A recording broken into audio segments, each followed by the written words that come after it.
कुछ भोजन की कुछ भोगों की, कुछ भोजन की कुछ भोगों की, कुछ आयु की इच्छा करते, कुछ प्रेम मित्रता कीर्ति को, कुछ मुक्ति पाने को मरते।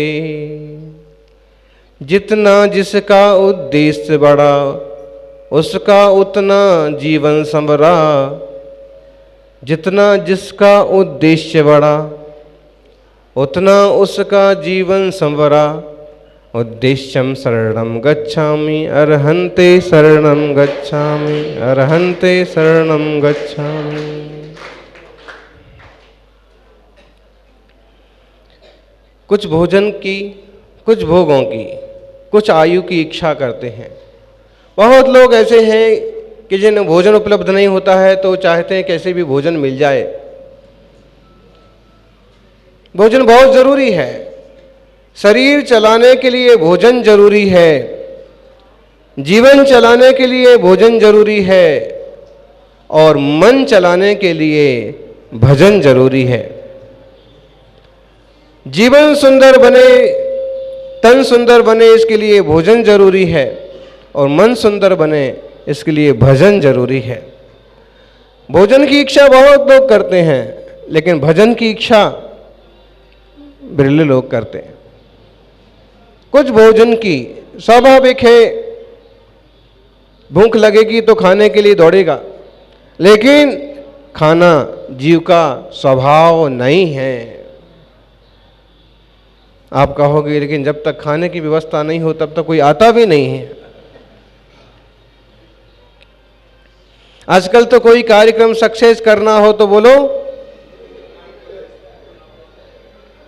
भोजन की व्यवस्था है। उसमें लोग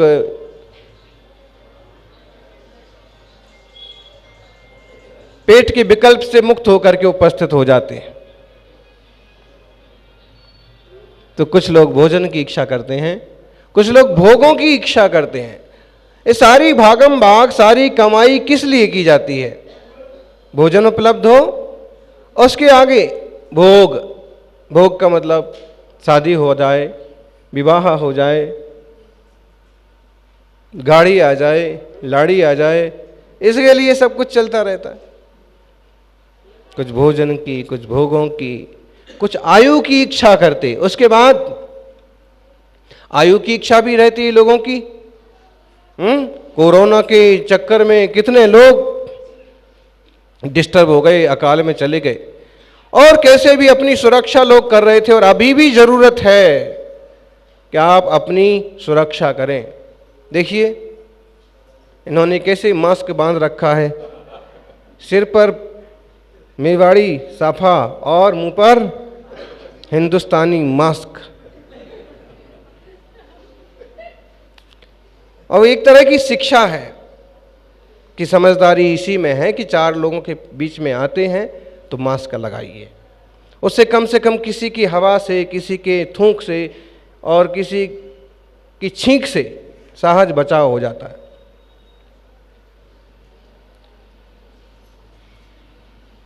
कई पुराने लोग तो मंदिर में भगवान की पूजा करते वक्त भी अपने दुपट्टे से अपना मुंह पूरा ढकेंगे, फिर पूजा करेंगे, अभिषेक करेंगे। कई सारे लोग, कई सारी माताएं आहार दे रहे होंगे तो भी अपना मुंह बांधेंगे। जब ये झंझट नहीं था तब भी, क्योंकि एक समझ हमारी संस्कृति में, हमारे लोगों में पहले से है कि अपना थूक, अपनी आवाज, अपनी हवा उस वस्तु में नहीं लगना चाहिए। आचार्य महाराज को, मुनि महाराज को, किसी त्यागी व्रती को फूंक फूंक करके आहार नहीं दिया जाता है। मान लीजिए अगर खीर गर्म है तो आप फूंक फूंक करके कि इसको ठंडा करेंगे, फूंक करके और फिर देंगे। दूध गर्म है, कोई भोले वाले श्रावक होते हैं कि गर्म दूध है तो उसको फूंकने लगते हैं, और जैसे उनने फूंका कि जो समझदार त्यागी व्रती होंगे वो कहेंगे कि दूध नहीं चाहिए, अभी इसको अलग रखो। ऐसा अगर आप चाहते हो कि आपका दूध बच जाए तो ये तरीका सबसे बढ़िया है। लेकिन ऐसा कौन श्रावक चाहता है? श्रावक श्राविकाओं की भावना देखिए। जो भक्तिवान हैं, प्रबुद्ध हैं, वो जो चीज अपने बच्चों को उपस्थित उपलब्ध नहीं करा पाएंगे वो आहारचर्या में त्यागी व्रती को उपलब्ध कराते हैं।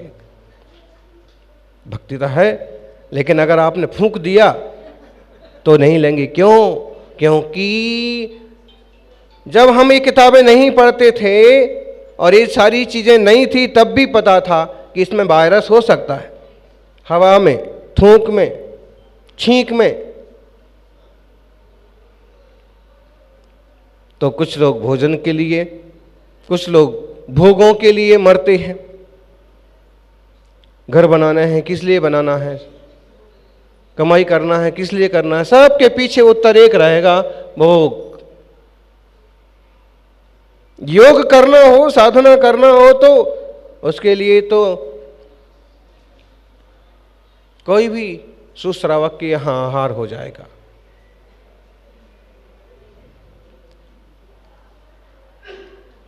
और भोगी को बार बार खाने की भी जरूरत पड़ती है, बार बार विश्राम की भी जरूरत पड़ती है, सारी चीजों की जरूरत पड़ती है। और इसलिए कहते हैं कि बार बार खाए सो भोगी।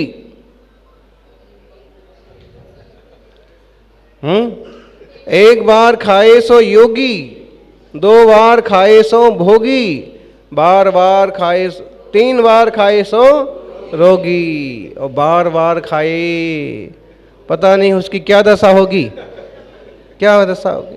एक बार हो गया, 2 बार बहुत हो गया।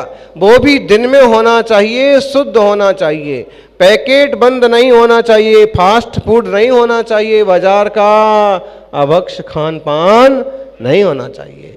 जिसका खान पान शुद्ध नहीं, उसका खानदान भी शुद्ध नहीं। ऐसे मान लीजिए आप, कहीं ना कहीं गड़बड़ है या होगी।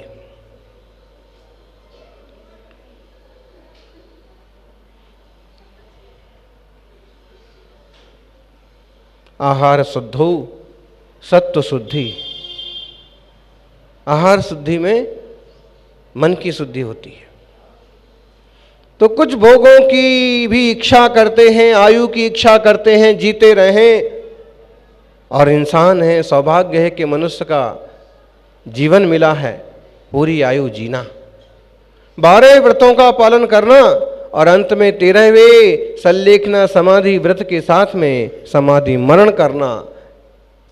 इसमें जीवन की सार्थकता है। महाराज जी तो बहुत प्रेरणा देते हैं कि भाई अब तो छोड़ो, अब हो गया, बहुत चला ली गृहस्थी, बहुत कर लिए जंजाल, अब तो थोड़ा सा शांति से सब कुछ छोड़ करके धर्म ध्यान के लिए मुनि संघ में आ जाओ। खुला निमंत्रण है भाई, यही, इसे ही आप निमंत्रण समझना।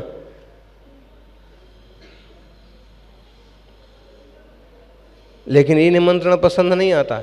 मोबाइल पर किसी रिश्तेदार का मैसेज आ जाए हैं कि पप्पू की शादी है और आप इसे ही निमंत्रण समझ करके इस तारीख को इतने बजे तक आप आ जाएं, आप कैसे फटाफट पहुंचते हैं?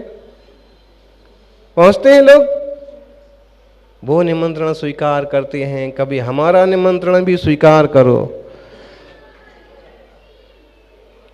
बहुत हो गई उलझने, अब तो थोड़ा शांति और सुलझन के रास्ते को अपनाओ। कुछ भोजन की, कुछ भोगों की, कुछ आयु की इच्छा करते।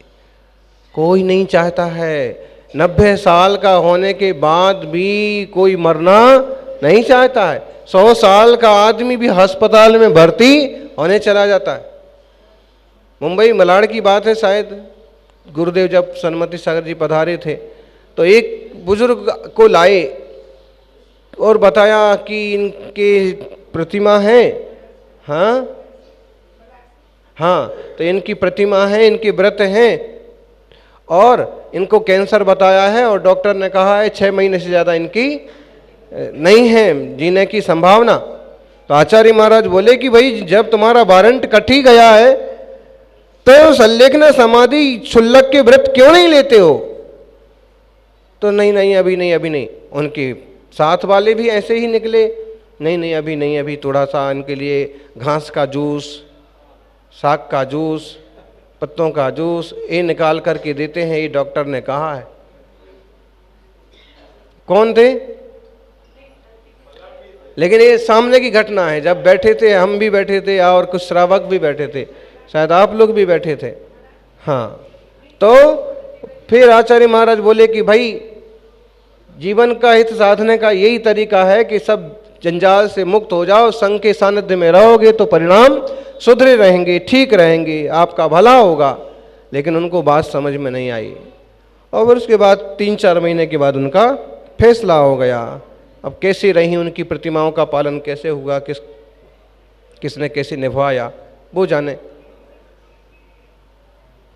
तो केवल आयु की इच्छा मत करते रहिए, जीवन के उद्धार में, जीवन के उत्तरार्ध में आप सन्यास के क्षेत्र में नहीं उतर सकते हो तो कम से कम देव पूजा, गुरु उपासना के लिए समर्पित हो जाइए। आपका 4-5 घंटे का समय कम से कम जिनालय में, जिन मंदिर में, जिन भगवान की सेवा में, स्वाध्याय में जाना चाहिए। ठीक है। कुछ प्रेम मित्रता कीर्ति को, कुछ मुक्ति पाने को तरसते हैं। यानी देह और जीव भिन्न भिन्न है और जैसा महापुरुषों ने अपना मोक्ष का, आत्मशुद्धि का लक्ष्य निश्चित किया है वैसे हमको भी करना पड़ेगा, आपको भी करना पड़ेगा। और जो ये श्रावकों की षडावश्यक हो कि मुनि राजों के षडावश्यक हों, वे उस दिशा में आगे बढ़ने में निमित्त बनते हैं। सिद्धों के 8 गुण पाना है तो श्रावक के 8 गुण सबसे पहले स्वीकार करो। श्रावक के भी 8 गुण हैं और सिद्धों के भी 8 गुण हैं। अष्टमूल गुण होते हैं ना, 5 अणुव्रत और मध्यमास मधु का त्याग रूप 8 मूल गुण, और सिद्धों के भी 8 ही है। गिनती के मायने में तो सिद्ध और श्रावक दोनों बराबर हो गए हैं, नहीं हुए? क्यों? उनके भी 8 हैं और आपके भी 8 हैं।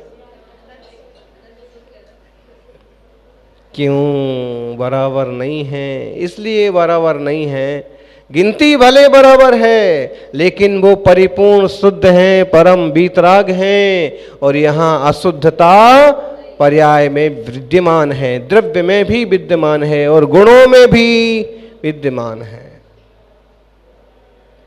चूंकि शुद्ध द्रव्यार्थिक नैत से हमारी होनहार वही है जो उनकी हो गई, लेकिन पर्याय का, विभाव का कलंक छूटे तब जीव अकलंक हो। ज्ञानियों, अकलंक होने के लिए अकलंक सिद्ध भगवंतों की आराधना जरूर करना चाहिए। वीतराग अनंत प्रभु की आराधना जरूर करना चाहिए। उद्देश्य बड़ा बनाएंगे, बड़ी उपलब्धियां होंगी।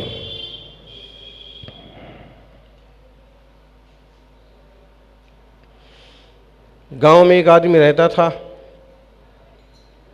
किसी ज्योतिषी ने बता दिया कि जिंदगी भर में तुम्हें 10 बोरे से ज्यादा अनाज मिलने वाला नहीं है।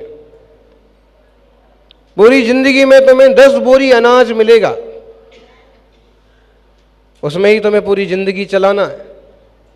और जब उसने ये सुना कि केवल 10 बोरी ही जिंदगी भर में मिलना है, तो कहीं से भी उसको 1 बोरी मिलती जैसे, तो उसको धीरे धीरे खर्च करता, हर रोज पाव भर, आधा पाव निकालता और खा लेता, पी लेता और इसी में रहता। क्यों हो? भविष्यवाणी तो हो गई है और निश्चित रूप है कि बहुत बड़े ज्ञानी ने कहा है, तो जिंदगी में इससे ज्यादा मिलने वाला नहीं है। एक संयोग की बात कि वहां तपस्वी सम्राट जैसे कोई संत पहुंचे और साथ में वो बहुत बड़े ज्ञानी और अवधि ज्ञानी भी थे। वो आदमी भी पहुंचा और उसने कहा, भगवान जी आप बहुत लोगों के कष्ट मिटाते हो, मेरे भी मिटाओ। आधा पाव खा करके ही मैं रहता हूं और मैं बड़ा दुखी हूं, और इस एक विकल्प तो लगा ही रहता है, केवल 10 बोरी मिलना है और कहीं जिंदगी के 50 साल 60 साल बीतते बीतते 10 बोरी का मामला पूरा हो गया तो बाकी सालों में मेरा क्या होगा? तो अवधि ज्ञानी मुनिराज ने कहा कि फिक्र मत करो, दान करना सीखो। उसने कहा दान? क्या दान करूं? मेरे को खुद ही पाव भर ही नहीं मिल पाता है, उसी का मुझे हिसाब रखना पड़ता है पूरा पूरा, तो मैं दान क्या करूं? उन्होंने कहा बिल्कुल फिक्र मत करो, अगर तुम्हें श्रद्धा है, भक्ति है देवशास्त्र गुरु पर, तो दान करो। कैसे दान करूं? क्या दान करूं? जो कुछ भी तेरे को मिलता है दान कर, जो कुछ भी आता है निकाल डाल। उसने कहा मैं भूखा रह जाऊंगा। अगर इतनी ही चिंता करता रहेगा तू सचमुच भूखा रहेगा, लेकिन अगर तू उद्देश्य बड़ा बनाएगा, लक्ष्य बड़ा बनाएगा, तो तू कभी भूखा नहीं रहेगा। उसको गुरु की वाणी समझ में आई और उसके पास जो बोरा भर रखा हुआ था, अगले ही दिन पूरे गांव को जिमा डाला उसने। जब रखा है, खत्म करना है, गुरु ने कहा है दान कर, तो फिलहाल तो यही है। और जब उसका एक बोरा दान हो गया, पूरा दे दिया, तो फिर भाग्य लिखने वाले कहिए देवताओं को चिंता हुई कि अभी क्या खाएगा, इसके भाग्य में तो अभी ऐसा तो लिखा नहीं है, 10 बोरा तो लिखा ही लिखा है। अब क्या हुआ, अगले दिन फिर उसके घर में एक बोरा हाजिर। उसने कहा कि अरे कहाँ से आया, कैसे आया? हो सकता है कि पहले रखा होगा, मैंने ध्यान नहीं दिया होगा। दूसरे दिन वो बोरा भी गाली कर दिया। तीसरे दिन फिर बोरा। अब तो लगा कि नहीं, कल तो मैंने अच्छे से देखा था, कोई बोरा नहीं था, अब कहाँ से आया? उसने फिर चौथे दिन, 5वें दिन ऐसा ही रोज करने लगा। और ये हाल हुआ कि जितने बोरे खर्च होते उससे ज्यादा उसको मिलने लगा, और वो तो महादानवीर के रूप में प्रसिद्ध हो गया। उसने फिर वह ज्योतिषी मिला, तो ज्योतिषी ने कहा कि भाई तेरे भाग्य में तो, उसने कहा तुमने कहा था 10 बोरे, मैं 10 बोरे क्या, मैं 1000 बोरे तो बांट चुका, खिला चुका। तो उसने कहा तुम्हारे भाग्य में तो 10 बोरे ही लिखा है, लेकिन तुमने दिगंबर तपस्वी की बात मान के जो अपना बड़ा मन किया है ना, तो तुम्हारे भाग्य में तो 10 बोरी ही लिखा था, लेकिन तुमने सबको देने का भाव बनाया, तो तुम्हारे पास सबको देने जितना आने लगा, तुम सबको बांट सकते हो। जीवन में उद्देश्य बड़ा बनाएंगे, उपलब्धि बड़ी होगी। सबके कल्याण के लिए भी सोचें, अपने हित के लिए भी सोचें। जय बोलिए शांतिनाथ भगवान की।